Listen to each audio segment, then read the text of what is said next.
welcome to episode 31, The Hard Truth About B2B Ecommerce. I'm your co-host, Isaiah Bollinger, and I'm here with my amazing co-host, Tim. Well, thank you for saying amazing. I'm Timothy Peterson. It is a pleasure to be back. I hope everyone's doing well at the beginning of 2021. It's the start of the new Roaring 20s. That's where I'm putting the stake in the ground. It's the start. So I do want to give a quick mention to our sponsor, Punch Out to Go. We thank them once again for sponsoring us well into our second season.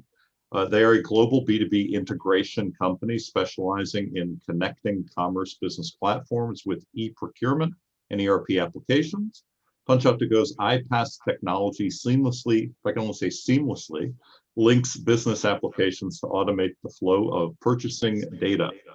With their solution, you can immediately reduce integration complexities for your Punch-Out catalogs, electronic purchase orders, invoices, and other B2B sales order automation documents. So thank you to Punch-Out to Go. And back to you, Isaiah. Yeah, this is, I think, another exciting episode. We've got a special guest today, CEO of Conexiom, who actually, we actually had Justin Finnegan earlier on the podcast. I think he had just joined you guys. So he was still pretty new to the Conexiom team. So I think this will be good to kind of get your take on things as well. So tell us about your background. Like, how did you, I mean, Conexiom, I think, is, it's quite a mouthful saying what Punch Out to Go is. I think you guys might describe yourselves somewhat similar, but it's obviously different. Can you tell us a little bit about Conexiom and then also your background? Like, I'm sure there's a path that got you to Conexiom. You didn't just you haven't been working there your whole career. So. Yeah, no, sure, Isaiah. And yeah, we actually know Grady and the Punch Out team well, and where we live in the same ecosystem, we definitely solve a different problem. So Conexiom, our value proposition is extremely straightforward. We help our customers automate trade documents that their customers send to them. If you look at manufacturing and distribution in the United States alone, there's about $15 trillion of spend that happens every year. And believe it or not, about 48% of that is still manual. So we tell our investors in the market, we sit in about a $7.5 trillion market. And that $1 trillion market is a customer creating a purchase order like they've done, going to their ERP system and automatically creating a PDF or a fax and coming into our customers. And we automate that with 100% accuracy. And then you have to, once they create the purchase order, then you have to send an invoice against the purchase order to get paid, right? Or the vendor has to send the invoice over, and then they have to process it. And it's funny you're saying this because we're going through this right now with one of our larger, new customers. So they're new, so we're getting set up and like, we tried to follow their instructions of how to submit invoices. I guess we did something wrong, or I think we found that there's a mistake in their instructions. And it's like, I see the emails going back and forth between our controller and them. It's like so much time going back and forth to just like process one invoice. It's just like mind boggling to me. Like, literally, like, they've already signed the contract. They only have to pay 2 invoices for this one deal. It's like so much time is going into this process. It's just it's a pretty manual process, and there's complexities to it, right? I mean, you have business rules, you have financial terms, you have a lot of business logic that's specific to you, in your example, right, to you and that trading partner. And we've got a platform now we've seen a lot of, as you can imagine, doing it for as long as we've been around for about 15 years, and we've seen over 50,000 unique documents. And with the algorithms we've built out, and now with machine learning, we can really predict who that trading partner is, where that data should fall. And then we have patent pending technology that actually extracts it and translate that and applies that business logic to it, to where now that's a touch. So that order is as digital as an order that will come from Punch Out to Go. It's as digital as an order that will come from my previous business, which is now Salesforce B2B Commerce, or EDI. So that's the modern customers we're working with now. They're looking at e-commerce broadly, and they're saying, okay, I'm not going to force my customer to change. And I'm going to stand up an e-commerce platform. We're going to capture maybe new revenue there. We're going to continue to support EDI, but I'm going to automate this manual piece to where now I get digital orders across my entire business. And if you can do that, the ROI is it's pretty staggering for all of our customers. It makes sense. And you're kind of going to that first topic that we wanted to get into in automation, because that's really a lot of what B2B e-commerce is about. So I'd love to hear your kind of like big picture view. You kind of said it, but let's get into that more. Like, so there's some of the manual processes that you guys can automate or can be automated. Then you have B2B e-commerce, which I think can automate a lot of the processing for especially smaller orders. Like we always say, like a lot of these B2B companies, they'll have like a huge chunk of their customer base pays, the average order value is like less than $1,000. Like they might, have $1 million orders, but they still have a ton of $1,000, $500, $2,000 orders that I think should be going through e-commerce, and obviously potentially larger orders. And then you have the EDI. So like, how would you, if you were, the CEO of a B2B company, like what would you do? Like, how would you approach that from an automation perspective? Yeah, I mean, so ideally, if I could force my customer to change their buying behavior, I'd force them to my e-commerce portal, because I could upsell them, I could cross-sell them, and it would push all the burden and all the cost onto my customer. Yeah. If I could do that, that's what I would do. Now, I wouldn't be able to do that. Yeah. Right? Because we're not when we're looking at delighting customers and we're talking about customer experience and improved customer experience, forcing them to change something that isn't a burden to them is not something that we see our customers do. So what I would do is I would look at my customers, I would look at the industry, and I'd say, okay, maybe I need to stand up EDI to support this large customer, and I'd stand that up, right? I'd have a subset of customers who I would want to allow them, broad depth and be able to punch out to my catalog via a procurement platform like a Coupa, right, or an Ariba. So I'd have maybe Grady's team come in and help me do that. Yeah. I'd probably stand up an e-commerce platform, because maybe it's one-click reorder, maybe it's net new customer acquisition that could use that. But then I'd look at my other cohort of customers and I'd say, okay, can I incent them to self-serve? If I can't, what can I do to take the 20 people who spend all day processing these manual orders? What can I do to automate that so I can reallocate those 20 people to do more value-added tasks? So I wouldn't look at e-commerce only as add to cart checkout, because again, in B2B, that's like 7% of the problem. I'd look at 100% of the problem and say, how can I digitize, automate, and optimize that entire spend? Yeah. And then I think that there's that interesting point that you made that I think a lot of our customers struggle with is like, what do I do with those 20 people, right? Yeah. Well, we see a lot of our customers. If you look at the health, Tim talked about the roaring 20s. I talked to customers December, November, this month, the conversation is a lot different than it was March, April of last year, right? So there's a lot more optimism in the marketplace today than there was just whatever that is, 8 months ago. So they're saying, listen, I know I'm going to grow. I'm seeing demand to come back, right? But I don't want to have to hire a bunch of people. So I want to reallocate these people from doing manual tasks to doing more value-added tasks. So a lot of our conversations are around customer experience and allowing their people to do more value-added tasks, which will ultimately result in more revenue, greater customer sat, less customer churn, et cetera. Right now, we do have some customers that will still say, hey, listen, I need to right-size my business. I need to drive cost out of the business, and we're a really good platform if companies want to do that. But increasingly, it's a customer experience and do more with the same amount of people value proposition. Yeah. That it's a fastball down the middle for us, right? Like if you've got 20 people spending 50% of their time doing manual order processing, the business case is pretty easy. Yeah. Why would I not buy this? Oh yeah. Right. Yeah. And that's really, it's, that's one of the things that got me so excited about this business is it's a value proposition you can explain to your mom, right?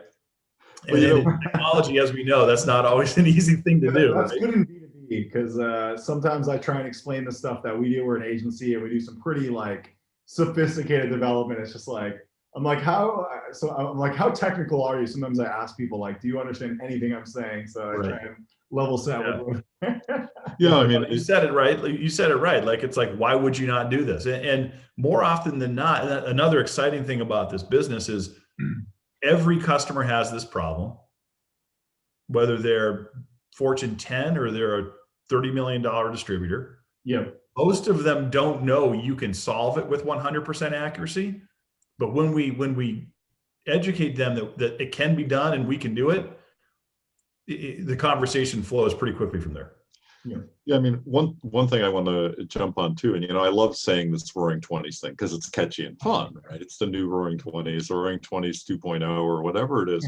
But you latched onto exactly where I was with this. Things have been very difficult for people for quite a long time, or they've been very confusing, or there have been extraordinary changes, all of these things, right? So I think that the optimism is there because people are realizing that there are new opportunities, right? I mean, there are new ways to look at the world, and I think that that's also part of where I go in a lot of these conversations I have with the folks I work with. It's like, well, everyone talked digital transformation for years, and maybe they did something and maybe they didn't, but they also had a similar view of what digital transformation was. COVID kind of threw that and shook it, right? It's like now that's not really the case. Digital transformation can mean a lot of different things to people in B2B e-commerce today. So what do you kind of think of that, kind of that angle, like what digital transformation really means given COVID and a lot of the changes that have happened in the past year? Yeah, I think it's well, one, I think as everybody in our industry has seen, right? We've accelerated years and years in just a couple months, and it was based on necessity. Like as an example, I got here in February of 2020, and I did my research before I came. Never in a million years did I think that, hey, you know what? This application is going to be a business continuity application. Because what's going to happen is people are not going to be able to get into the office and do the work. So we're going to need to translate these documents digitally to enter them into the sort. Like, I never thought that would be a value proposition. I can tell you without a doubt, it was absolutely a value proposition in 2020 and now in 2021. And I think into the future, because people are going to want to have a more agile, more nimble, flexible business to be able to deal with whatever curveball is going to get thrown at them. And I think automation is a huge driver for a company to be able to do those types of things. And I think digital is another driver to be able to do those types of things, right? Like, I've seen the customers that have thrived are ones that embraced digital, embraced it broadly, embraced automation, looked at e-commerce more than just their own storefront, but relevancy in a marketplace, their own storefront, other channels. Those are the ones who those are the types of customers that we want to go work with, because they want to modernize their business. And so I think that that's sort of how I see it today, last year, and how I see it into the future. Yeah, I mean, I think that you're not alone, and I think that that's amazing, right? To just jump on these things where you realize that some of the things you were doing, maybe they were kind of like number 2, 3, or 4 on the list, or like the uses of them, or what people might do with them, and then all of a sudden the world flips upside down. You have these advantages actually in the marketplace now that you may not have had before. But if you're not like in the right mindset to think about innovation, right, and think about transformation, what that really means, you might not know what to do with them. And so that's another thing. It's like having that culture in your business to talk about this stuff. We had a lot of customers come to us in the pandemic and be like, we don't know how we would have done it. I mean, it just felt so great. They literally would say, we don't know how we would have done it without you guys, right? Because now their orders were, so maybe they were in PPE or safety, like their orders are flowing in faster than they ever could have assumed. And the fact that they had a platform like ours was just huge for them, right? Because if they had to stand up an e-commerce site like that, I mean, you guys know B2B, that's takes a long time. 6 months out, 9 months out, 18 months out before you even take your first order. So, we turn these guys on in 30 days and off we go. Yeah. You do a really good job with B2B commerce. You can be up and running in 3 to 6 months, but that means you got to have like your product data organized and Yeah, Really it good ends job. up taking longer because they don't have their I spent a chunk of my career in the services industry. You need to do a really good job to get it done in 3 months. Well, I love some of the hybridizations is kind of the way that I put it, to that, the ways that people have thought about, how to do their business differently or to do other things, like, restaurants that became grocers briefly, sold their supplies online to, consumers or to other, like to hospitals, to make sure people were being fed and food was going there, as opposed to their normal models, or liquor businesses, selling hand sanitizer all of a sudden, right? It's like all of these astounding things that people were able to figure out pretty quickly. But, as Isaiah just said, you can't, there might be a window there, and sometimes to do this right, can't do it instantly. You can't shift those gears, but having the mindset again, in place, and having the culture in place can really advance these things faster.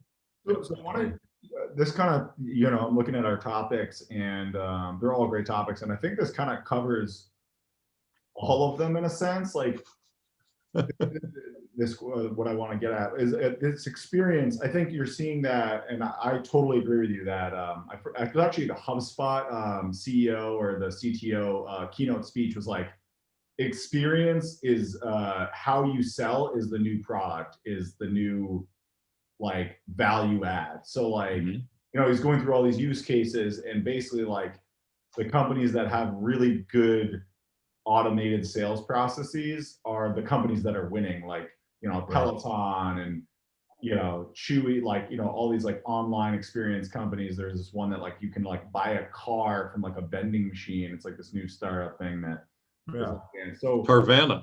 Yeah. Oh yeah. I don't know them very well, but talk about like they're great. The customer experience in B2B and why that needs to evolve. Because I think it's definitely, in my opinion, way behind B2C in terms of evolution. And then kind of tied to that, if you can automate those 20 people, or not automate them, but like free up those 20 people's worth of time or whatever it is with a Conexiom and the punch out to go and all these things, how do you use them to make the, because I think that's where people are getting stuck, is they're like, okay, I get Conexiom. Okay, now what do I do with these people? Like, I think a lot of people running these organizations aren't customer experience savvy type people, and they're not, modern digitally savvy, innovators. So they're not really like, sure, Yeah.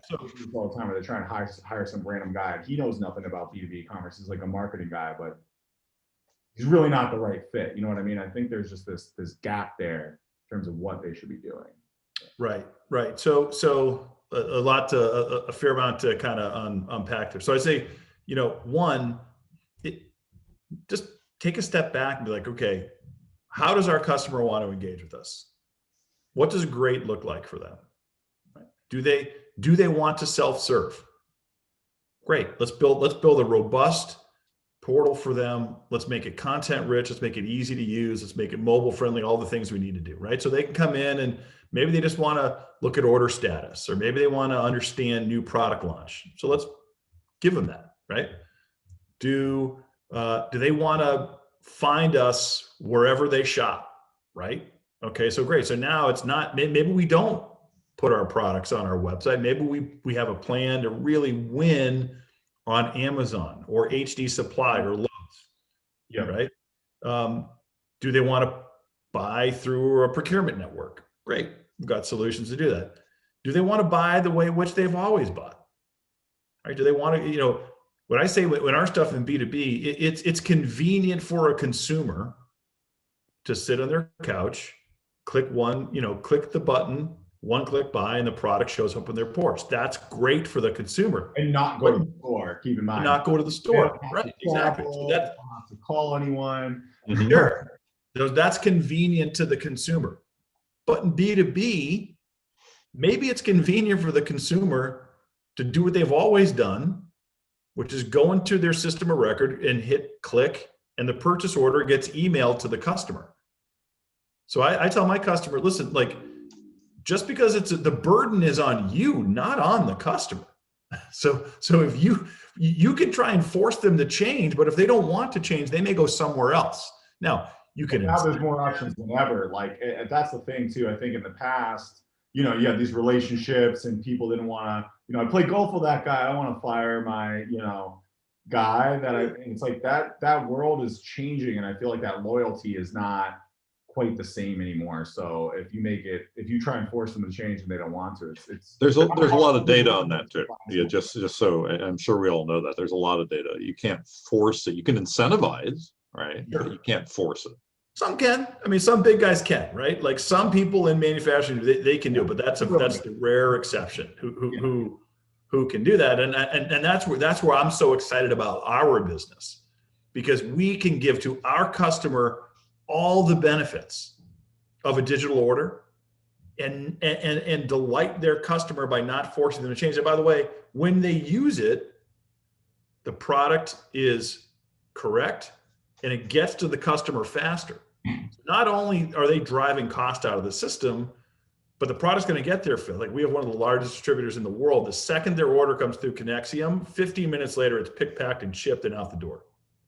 Now they compete with Amazon, so that's kind of yeah. These days. But everyone's competing with Amazon. Like, but these guys really compete with Amazon. Yeah. How could you not? It's that's table stakes, you know, unfortunately or realistically, yeah, you know, for them today. But yeah, I mean, so I think not, you know, just meeting your customer where they are and where they want to be, and delivering a consistent experience across all channels, not just your digital channel. Right? I have customers who their digital answer is winning on Amazon. Great. Like let's do that. And that's delighting their customer. So just to be super clear, you know, take those 20 people. If you think Amazon's the answer, which it could be for some people, one of our guests helps B2B companies with Amazon. So reach out to him. You know, put those 20 people on, you know, uploading product data to Amazon, right? Is that kind of the answer? Absolutely. If that's what the answer is, great. If it's, listen, I need to grow by 20%, so I need to add headcount this year in sales and service. No, you don't.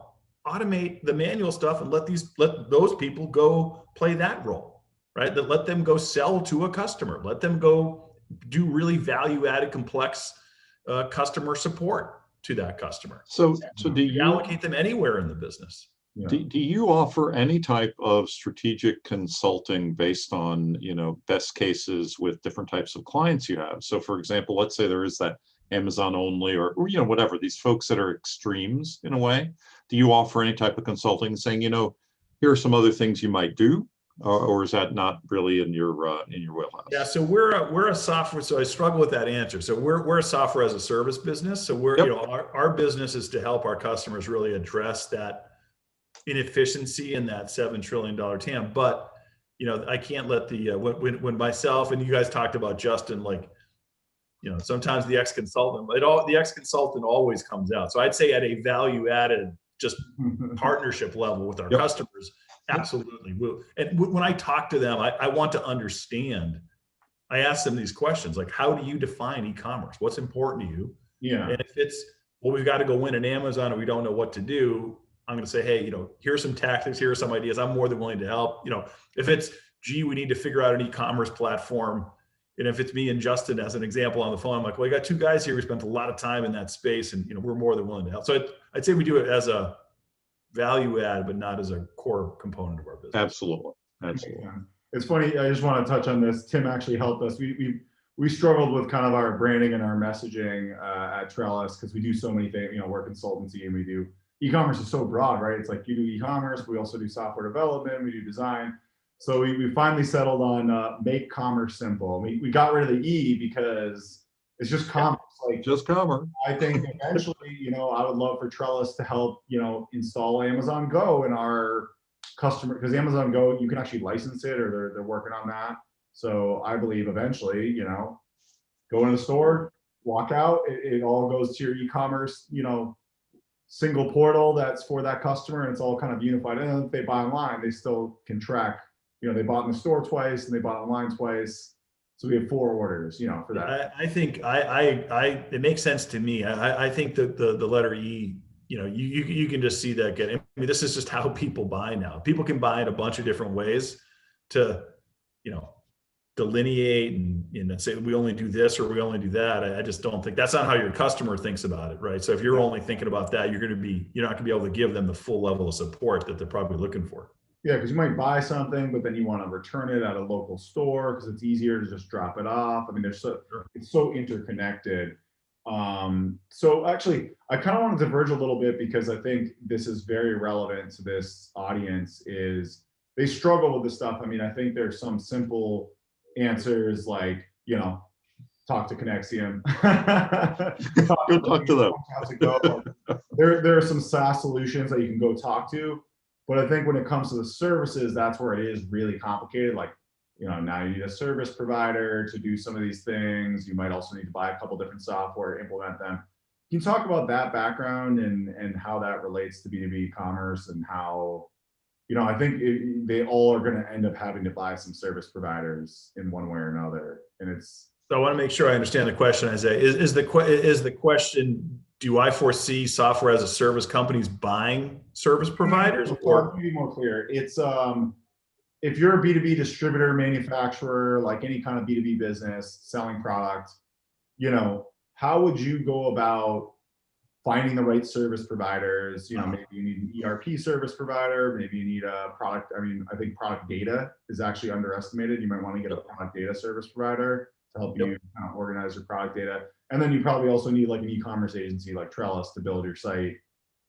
Even if you have one engineer, which most of these companies don't even have one real software engineer, they probably still need help. I mean, we have a lot of customers that have one engineer and then we're like kind of extra help for that person, So how would you, where would you start? Like, I'm trying to kind of like help our audience think about, okay, let's go find some vendors, because you can buy Conexiom, you can buy Punch Out to Go, but I don't think there's still like kind of a service layer to all this, I think. Well, so I'm going to answer that. I'm going to answer that selfishly, and then I'm going to answer that strategically and objectively. So selfishly, another reason that I was excited about this business and why I left Salesforce to come here is we don't have a dependency on an SI.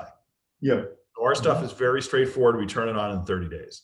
Sure. So that to me as a software provider was compelling, right? Yeah. And that's pretty rare though. That's pretty rare though, like in general. It's very rare. It's extremely rare. And we do that for the biggest of the big and the smallest of the small. So that's our technology. I believe we're uniquely positioned and to be able to do that for customers. So now, let's say that's the 48%. You're solving that 48% of that market, right? Right.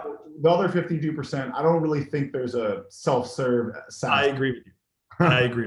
I agree with you. So take that aside. I had to put that commercial in there though. So take that aside. You as a sponsor, right? Let's communicate. It depends. It depends on the type of company you are. So if you're a billion or $500 million US only manufacturer, I think my advice to that person would be go find a specialist in that area who really understands manufacturing and understands the technology needed for that size of manufacturer to compete and win in this world, right? And there's a bunch of folks that fit that profile. Like this one just comes to mind because I'm friendly with them, like the Shift 7 guys. I don't know if you know that group or not. They're a very specific, they're a very specific niche manufacturing distribution. That's what they do. And I just think that I've seen that be they're a service provider for manufacturers. What do they do exactly? Are they a service provider for manufacturers? They're a service provider, right? So they may compete with you on the commerce side, but they do a lot of PIM work, they do strategy work, they do business case work, and so I just like personally, I just think that's the right business model. Now, if you're Exxon and at a C level, you're going through a digital transformation, and you need to have relevant expertise around how e-commerce works in Asia and how it works in the UK. Now that's a different profile of systems integrator, right? So there you want to bring in Accenture, Deloitte. So folks who have just that broad, just a lot of people who can do something, but they also have boots on the ground and regional understanding of how things work within a particular region. I think that's really important. right? Yeah. So I would personally think someone like a Deloitte or an Accenture would be overkill for that, one division, big business, but one division, one country only. I agree. Right. But I would also say if someone like a GM really loved, because of the relationship, say in Detroit, really loved the smaller agency, and then you want them to do the global work for you, you're going to really challenge that agency's ability to be relevant, at the local level. Yeah.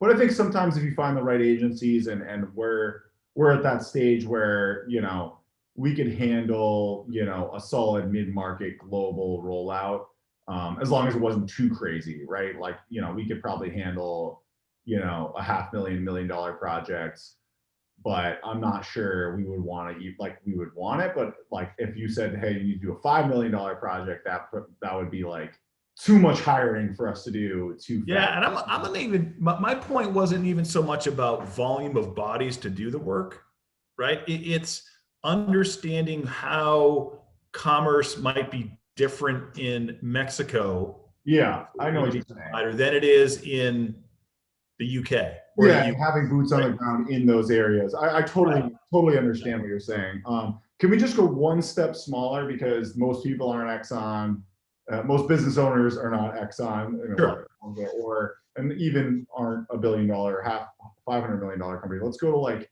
the $50 to $100 million. So I think that kind of like, you can go up and down from there, and it covers most of the B2B companies. Yeah. So, they usually can, I think it's a terrible idea for a $50 million distributor to hire Deloitte or Accenture, because they're going to be like, yeah, sure, we'll do that for $2 million. And it's like, they can't afford that, So, I think those are the guys that are really struggling, because they don't have that, the ones that I see are doing really well, they have a really good e-commerce manager, but most of them don't. They don't have that guy internally that can orchestrate, hiring Trellis plus the PIM provider plus, Conexiom plus Punch Out to Go, and bring all these pieces together and work with the internal organization correctly. We have like maybe a small percentage of our customers in the lower market that have that guy. Most of them just don't have them. Most of them don't have. No, I've seen that for sure. So I'd say one, the CEO and the board, so let's pick $50, $100 million business, right? Mm-hmm. CEO and the board has to be bought in that they need to invest in digital. So first and foremost, so before I even answer the agent, so if they're not bought in, the answer is no agency is going to be able to make that company successful, period. Yeah. It's a waste of money. Just give up. You're going to lose. Yeah. Because the CEO and the board isn't bought in on what it takes to make a digital investment, it's just not going to work, right? So first and foremost, it has to come from that. I think it has to come from that level of every business, but sure as heck at that $50 million. I agree. $1 million business. And then once you have that, I think you can then, if they're engaged, you can then, through your network and whatnot, like you can find the right firm, and I think incent the right firm to deliver an outcome. And that's what I would do. So if I ran a $50 or $100 million business and I had no digital expertise and no commerce expertise, I'd go find a partner and I'd say, listen, like, here's my business plan. Here's what I think I can do in e-commerce. Here's what I think I do in Amazon, on my own site, whatever. This is what we think we can do. If I gave this to you, what do you think you could do? And inevitably, the partner would probably look at that and go, geez, I think we could do this much more. I think if we put these resources, we could do this. And I'd say, great, put your money where your mouth is. I'll pay you a baseline of X. Anything above X, I'm going to give you part of that. Anything below X, we're taking our bill down. And now everybody's aligned. So now if I'm the CEO, the burden of hiring, recruiting, and retaining those digital experts is on you, the provider, to start with. Once I start to gain traction, now I'm religious, now I believe it, now I see it, now I'm going to go hire that person to take it to the next level. That's how, because I just don't think, this may sound rude, if I run a $50 million industrial distributor, the talent I'm going to get is not the talent that your agency is going to be able to get in that area, right? So let's just You don't have to convince go into me. this thing together.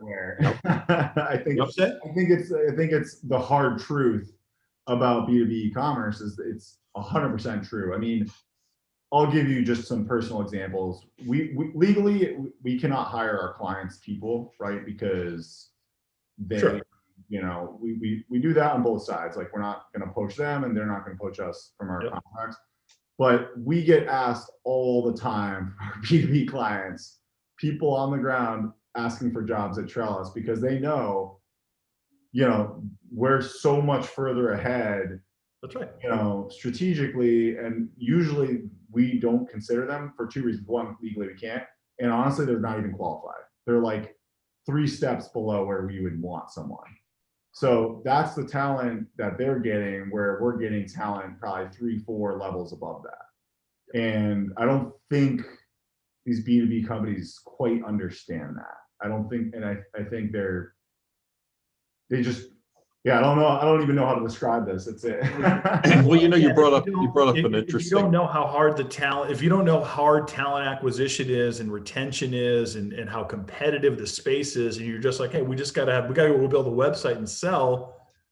You may be like, oh, hey, you've built the website. You know how to do it. You do it. And then all of a sudden the person comes in, they're like, what's my paid search budget? And the CEO's like, what is paid search? You're like, oh no, we've made a bad decision. So, yeah. Well, what happens, because it's really funny that you brought this up, Ray, because there's sort of a cycle I call, like, it's basically a 3-year cycle for a lot of the businesses that I've been involved in. I consult a lot. You know, I've been internally as an e-commerce guy. I've been an agency guy. I've done a lot of different things. But often what happens now is that, like, even a VC will hire me, have me go into a business that maybe they're investing in, or maybe some other people are investing in, right? And I'll have to go to the board, and I'll have to say, hey, where are you in your digital transformation process? Here are the gold standards, like, you know, and I do this, you know, presentation on behalf of people who actually want to make money and want to get them up to the level of the competitors, at least, or go beyond, you know, as an innovator. And it really is the cycle where it's like, oh, okay, I guess we do need to do this. How do we catch up? How long will it take? How many people, whatever. And it is a cycle that takes some businesses just way too long. And then some people never catch up, right? It's just a crazy cycle to be on. Yep. So sure. I want to, you know, we're kind of coming to the last half of this, or tail end of this. And I truly believe this, and I'm not trying to say this as a scare tactic, but as a warning. And I don't want to see this happen, but I think it's going to happen. And I'm calling it coining it the B2B apocalypse. So you know, we had the retail apocalypse, or you've heard the term retail apocalypse, right? Yes. Yeah. So I think that kind of happened from 2010 to 2020. Things after, you know, the crisis in 2008. You know, people started to shift more digital. Groupon came out, people wanted deals, and things shifted way more digital. And the retailers that didn't do that mostly died off. Toys R Us, Sears, lots of small ones you probably never heard of, and we've never heard of, but a lot of big names. And I think that now we've kind of shifted to this new digital first retail environment. And I think most companies in retail have adapted to that in one format or another. And even like, I think Toys R Us is like revamping as just an e-commerce site. So I think that shift's kind of already happened. Like, let's say the retail apocalypse kind of already happened, right? And now we're kind of in the aftermath. I think this decade we're going to see the B2B apocalypse. So 2020, 2030, businesses, or, you know, business buyers want that, you know, warp speed. I think that was one of the points that you guys made for buying. And I think the companies that don't take that view that you had, that kind of like bird's eye view of how everyone wants to buy and then figure out the piece for all of them, are going to die off. So I'm just curious what your opinion is of that. And, you know, what do you think will happen to the companies that embrace that versus the ones that don't? And is it, am I right or wrong? Or am I being like, I think we've already seen it, right? I mean, I think we've seen manufacturers who don't understand the customer and don't understand the customer need, and then maybe don't understand how to best engage with the customer. Those manufacturers are being bought, or they're going out of business, or their divisions are being spun off or shuttered, right? So we're seeing that. I mean, we're surely seeing it on the distribution side, and I think you'll continue to see it on the distribution side, right? If your only value proposition is the ability to pick, pack, and ship, I know a couple of companies that are really good at pick, packing, and shipping, right? Yep. Like Alibaba, pretty good at it. Amazon, pretty good at it. Walmart, pretty good at it. There's a lot of people, yeah. Right? So they, even if they're not in your product category today, don't assume that they're not going to be in your product category tomorrow. And we've seen distributors go out of business. So yeah, I think it'll be, now, I don't think it will be as profound as it was in retail.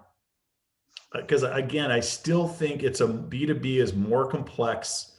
I think there's multiple ways in which customers and distributors work with each other and how their customers engage with them. So I don't think it'll be as just profound as like, okay, the malls are just not places people are going to go anymore. Big boxes is not the way to buy anymore, whatever, right? Like, but I still think we're already seeing it, and I don't, you can't put the genie back in the bottle. I don't see any scenario where people become more brick and mortar focused. Well, I think what I'm kind of getting at with this B2B Apocalypse, I think it's going to accelerate this decade, because I think you could kind of get away with it in the past decade, and to some degree, I agree that it's starting to already happen, but I think it's really going to accelerate because now, Big Commerce, Magento, the platforms of the world, Shopify even, they're building out more feature sets, so it's going to be easier to build a site.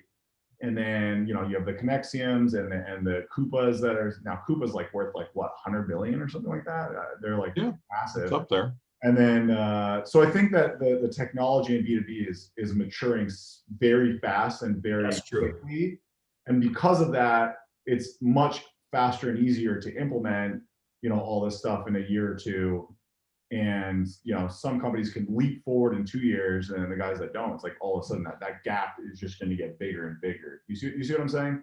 But totally. Yeah, absolutely. Yeah. I mean, it's, if you look at, I've been doing this for a while. So if I look at the B2B commerce implementations, because I was on the services side. So when I, think about the B2B commerce implementation I did at Grainger in 2007, and how long that took, how many people we had to put towards it, and the tools we used. Mm-hmm. If I looked at that implementation today, it's not even right, not even close. Time to market, number of people needed, technologies I would have used, additional technologies I could have deployed to make it even better. So yeah, that's only, just look at B2C, right? Like, Shopify has absolutely changed the game, right? Mm-hmm. Look at the services they can bring to bear. Look at how long it takes to get to market. That dynamic is happening. And I think, I do agree with you there. That's going to continue to happen in B2B.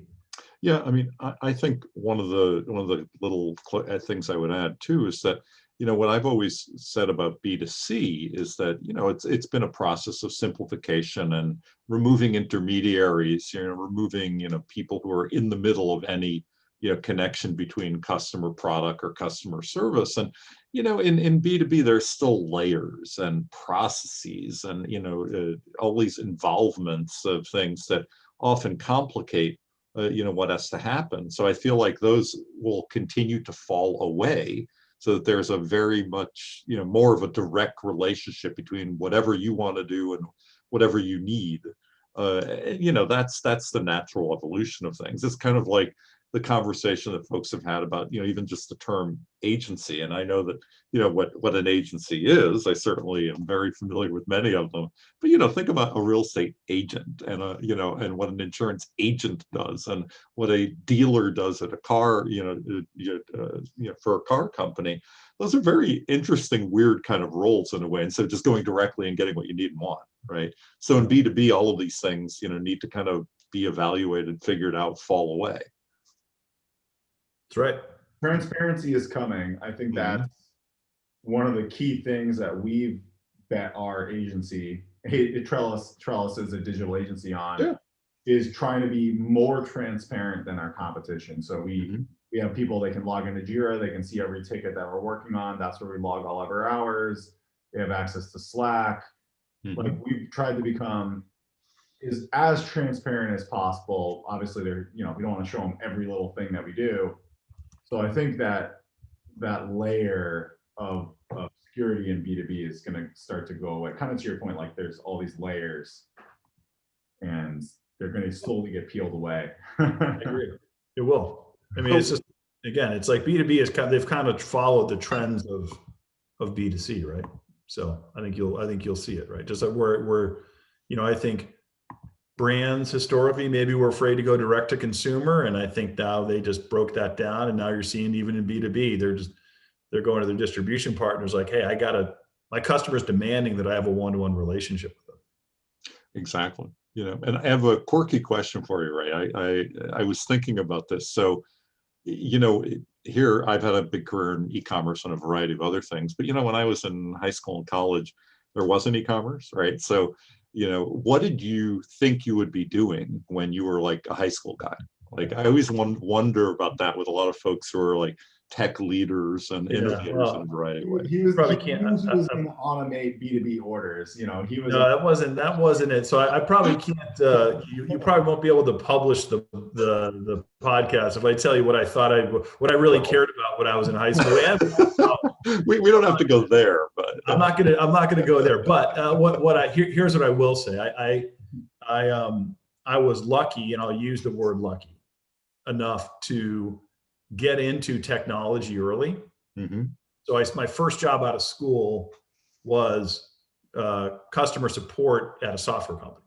Okay, cool. So I was able to surround myself with career technologists, right? These are people who grew up in IBM and Microsoft, right? So I was just lucky to surround myself with those types of people. And I was also lucky enough to just get exposed to how disruptive technology could be.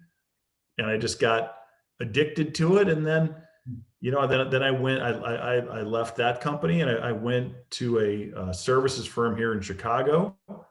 And again, I think I got lucky to a degree where I found, I was just talking to a customer who they would send CD-ROM to consumers. They would install the CD-ROM into their computer, and the customer could then go online and buy groceries, and those groceries would get shipped to their home. This was in 1998. Mm-hmm. Wow. And that's pretty great.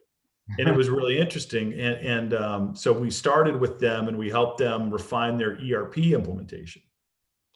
But I got to know the co-owners of these businesses, and I got to understand how hard it was to just keep the cold stuff cold and the hot stuff hot, and just the complexities around it. And then, they came to us and they said, all right, we want to build this thing on the internet. Like, we don't want to send CD-ROMs out anymore. That company's called Peapod. And so I know Peapod. Yeah. And so 98, I was lucky. I was just lucky, right? Like I got to meet the Parkinson brothers, and these are the guys. And once I saw that was it, right? Mm-hmm. Like I never looked back at that Honestly, point. I think Stop and Shop should just go all in on Peapod. Like, they've got a pretty good thing going, just go all in. that was it. And then I ended up, so I did that, and then we ended up building an online marketplace, which competed at that point. It competed with eBay. It's called UBid, and that kind of went away. But anyway, so it's like I got that taste, and that's it. Didn't have a great beard back then. Had more hair back then, but was doing it. Was that's when I was hooked.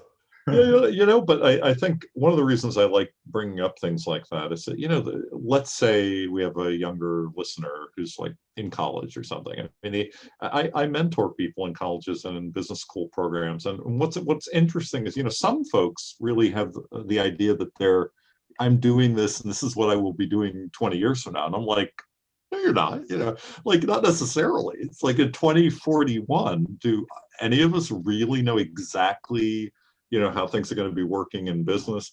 Not really. It's kind of that openness and, being part of teams that are innovating, and technologists, other people who are working towards something, right?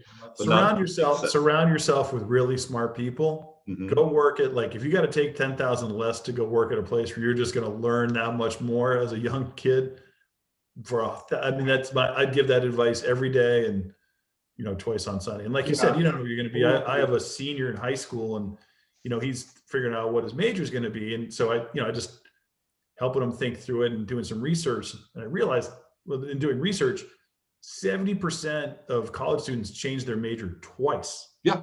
Wow. So you don't know. You may think you don't know. Yeah. I mean, exactly. I was an economics and psychology major, so. I was religious history. I majored in religious history. So. Yeah, it's political science. Political science does not equate to SaaS CEO, right? Not really. But there you go. Right. I mean, so I just like putting stuff like that out there to our listeners. It was actually kind of interesting having me talk through it. Right. Yeah, I don't get asked that question every day. Yeah. I'm glad. I'm gonna add one thing to that, but I totally agree. I think that's a mistake that people make just in business in general. Everyone's chasing the highest salary. And if you just take one step back and say, all right, I'm going to go work for this B2B. I want to learn B2B commerce. I'm going to go work for that expert and take 10,000 less, or, I'm going to downgrade my apartment from 3 bedrooms to 2 bedrooms and do that. Like, in 5 years, you're going to make 10 times back, 5-10 years. Right. Yeah. It's not just high school, so it's everyone, you know what I mean? Everyone, for sure.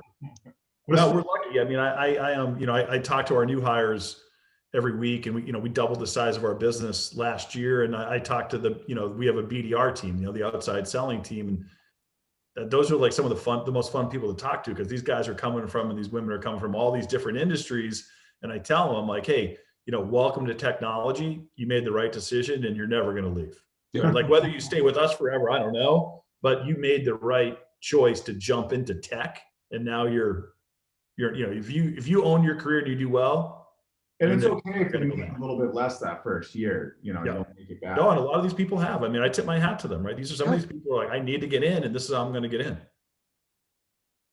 That's pretty cool. That's great. So I have only one more quick question for you. It's kind of a flip side. So that's kind of past and thinking about where you are today. But, what about the Conexiom going forward? Like, what do you think? Just like ideas 5 to 10 years from now, what do you think Conexiom is going to be up to? 10 years. Yeah, so I think, I think in 5 to 10 years, this business will be global in nature. Like, we made a big investment in Europe this year. We're going to continue to scale that. I think you'll see us go to other markets. Like, there are other markets that need our stuff. I don't want to overextend the team, but I think you'll see us there. I think you'll see us expand in other vertical markets. So very strong in manufacturing and distribution today. I think you'll see us do a better job in high tech. You'll see us do a better job in health and life sciences, right? Potentially financial services. And I think you'll see a huge advancement in machine learning and artificial intelligence, which will allow us to get our customers to value, like, almost instantaneously. Right? Well, maybe here's a use case. We're a digital agency. We still, we send out manual invoices. We have actually built some automation around billing, but, we can't automate everything right now. So, hey, why eventually you probably sell to us, right? Like, we have There you go. That's it. That's it. We're inviting you back, by the way, on our episode in 2031. So we're going to book you right now. We're going to do that. All right. We're going to have a lot more listeners. I don't know. I'll take it from the boat. Okay. I hope I own your guys' stock by then. Like, I actually own Coupa, because Brady, got me on the Coupa. Like, I didn't really even know what Coupa was. And then I started seeing it in some of the procurement when we started getting clients, and they're like, you need to get the purchase order through Coupa. And I was like, wait, everyone's using Coupa. I should probably buy this. Yeah, good idea. There you go. So I see you guys kind of being one of those in a few years. That's the plan, Isaiah. Awesome. It's the way to go. This was great. This was honestly one of the best, most enjoyable episodes I've had for myself. Oh, great. Good. Well, thank you guys. I appreciate it, and stay safe, be good. We're almost hopefully we're on the other side of this thing, and have a good weekend. So 100 million. When they say 100 million vaccines in 100 days. Hurry up. Let's go. Get out of our basement and go have some fun. Exactly. Thank you so much. We'll all see each other in person, hopefully. I would love that. Thanks, guys. Have a good weekend. Nice meeting you. Thanks. Take care. Thanks, everyone.